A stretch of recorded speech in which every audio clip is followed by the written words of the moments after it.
tell you about nominal sentence. Example, I am happy. I subject, am to be, and object happy.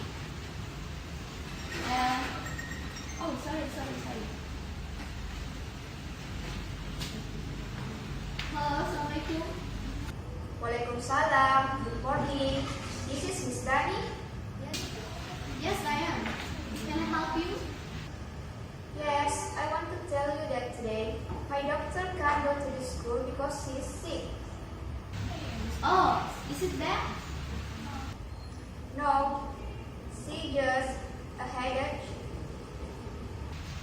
Oh, I understand. I hope she will get well soon. Okay, thank you so much, Miss Dani. Assalamualaikum. Okay, you're welcome. Waalaikumsalam. Salam.